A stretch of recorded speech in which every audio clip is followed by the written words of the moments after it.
Bismillahirrahmanirrahim. Assalamualaikum warahmatullahi wabarakatuh. Saudaraku, Syiar Islam FPSB. Hari ini kita akan berbagi mengenai mengapa kita harus membela Palestina.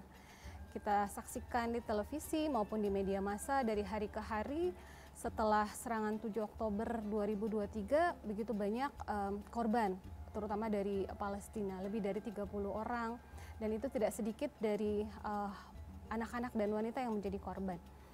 Nah, yang menjadi pertanyaan kita, terutama sebagai Muslim dan juga sebagai umat manusia, mengapa kita kemudian harus membela Palestina? Apa alasan dibalik semua itu?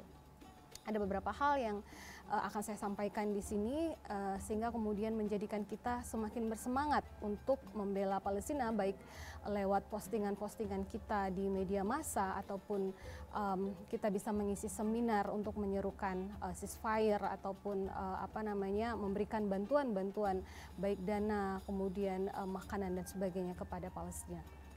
Baik, ada beberapa hal yang perlu kita perhatikan mengapa kita harus membela Palestina. Yang pertama adalah bahwa Palestina itu adalah tanah yang diberkahi.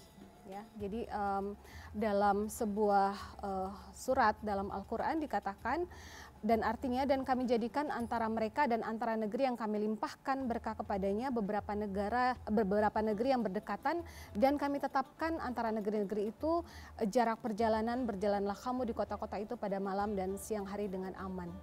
Memang tidak secara letterlock dikatakan bahwa ini adalah Palestina, tetapi negeri yang diberkahi itu adalah merujuk kepada Palestina. Dalam surat Saba ayat 18, dan ada banyak sekali surat-surat lain di dalam Al-Quran yang menyatakan bahwa Palestina itu adalah negeri yang diberkahi. Ya.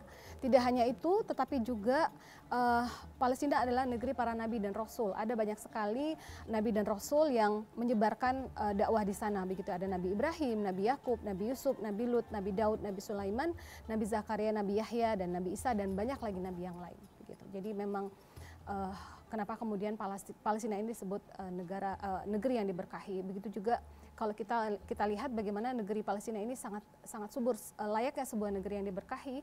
Palestina adalah negara atau negeri yang sangat subur begitu ya, dan ini dilululantakkan oleh penjajah Israel begitu ya.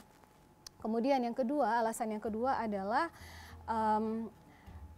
Palestina itu adalah tempat yang dianjurkan untuk didatangi ya. Mendatangi Masjidil Aqsa ini sangat punya arti yang sangat penting di dalam Islam ya. Dalam sebuah hadis dikatakan tidak ditekankan bepergian kecuali kepada 3 masjid ya. Ada Masjidil Haram, Masjidil Aqsa, dan Masjid Nabawi ya. Jadi bagaimana kemudian Islam itu melihat bahwa kedudukan dari Masjidil Aqsa ini sangat penting begitu ya, disejajarkan dengan Masjidil Haram, Masjidil Nabawi, dan kemudian Masjidil Aqsa ya. Ini. Kemudian yang ketiga, bahwa Masjidil Aqsa ini adalah kiblat pertama umat Muslim. Seperti yang kita ketahui, setelah Nabi Muhammad SAW hijrah dari Mekah ke Madinah,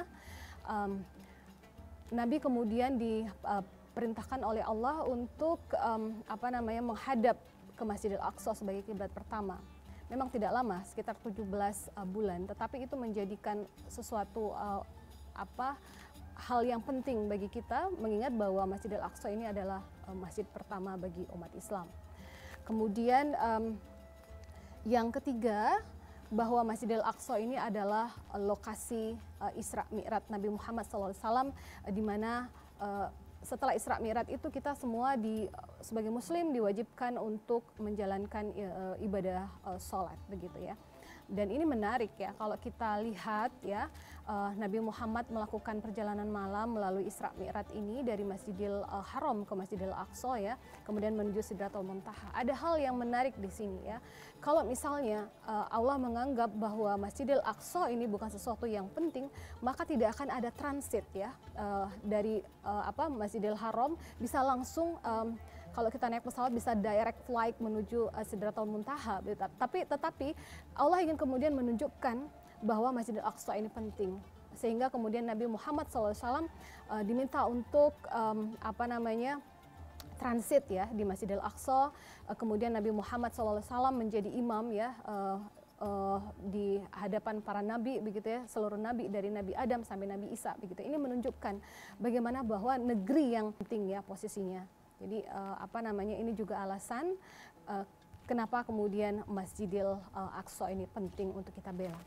Kemudian yang berikutnya ya, di samping tadi hal-hal yang sangat penting bagi kita terutama umat muslim, tapi juga ini penting Palestina juga penting bagi semua umat manusia ya.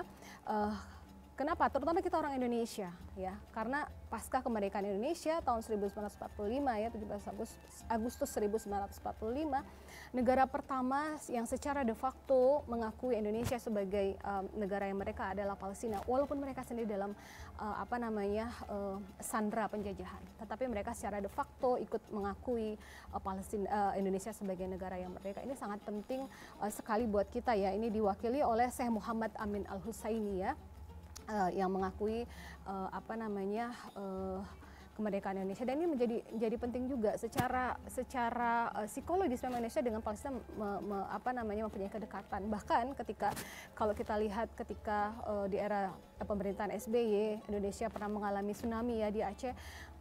Kita bayangkan Palestina yang masih dalam kondisi menderita karena penjajahan Israel, mereka kemudian serta-merta langsung memberikan bantuan ya kepada saudara-saudara kita di Aceh yang pada saat itu sedang menghadapi bencana tsunami begitu. Ini luar biasa kualitas dari orang-orang Palestina ini sendiri. Kemudian selain itu, kenapa kemudian kita sebagai orang Indonesia harus membela Palestina ya? Karena ini adalah amanat Undang-Undang Dasar 45 ya. Bagaimana kemudian dijelaskan di sana, karena kita punya masa lalu pernah dijajah dan sangat-sangat tidak enak, tidak nyaman ya ketika berada dalam penjajahan begitu ya. Maka kemudian dalam undang-undang kita di sounding ya bahwa penjajahan di atas dunia harus dihapuskan ya, karena tidak sesuai dengan kemanusiaan dan keadilan. Dan ini masih menjadi PR ya untuk Indonesia terutama, dan seluruh negara di dunia. Masih ada satu negara yang dijajah secara konvensional begitu ya. Di saat negara-negara lain di era modern ini sudah merdeka, penjajahannya sudah dalam bentuk lain ya, tetapi ini ada penjajahan yang dalam bentuk klasik, bagaimana penjajahan itu terjadi di bumi Palestina. Makanya kita kemudian penting untuk membela Palestina tersebut ya. Kemudian ini yang paling simple ya, dan menjadi alasan kita semua kenapa kita harus membela Palestina, karena kita adalah manusia ya. Karena sebagai manusia, ketika kita melihat ada kemanusiaan yang bergelimpangan, dibunuh dengan tidak manusiawi, dilakukan genosida secara besar-besaran sampai 30.000 lebih, itu bukan angka, tapi itu adalah manusia seperti tidak punya harga lagi. Maka sebagai sesama manusia, kita harus membela Palestina begitu. Kita harus mendukung kemerdekaan Palestina supaya mereka bisa hidup layaknya sebagai manusia merdeka di muka bumi ini. Mungkin itu beberapa hal ya, ada 7 hal yang kemudian menjadi alasan kita untuk membela Palestina ya, dan teruslah berjuang untuk membela Palestina, sehingga itu nanti akan menjadi pemberat amal ibadah kita di akhirat nanti. Walaupun hanya sekedar memposting ulang di media sosial kita untuk menyebarkan kepada seluruh dunia bahwa masih ada penjajahan di atas dunia yang harus kita bela, harus kita dukung kemerdekaannya. Mungkin itu saja sahabat siar FESB.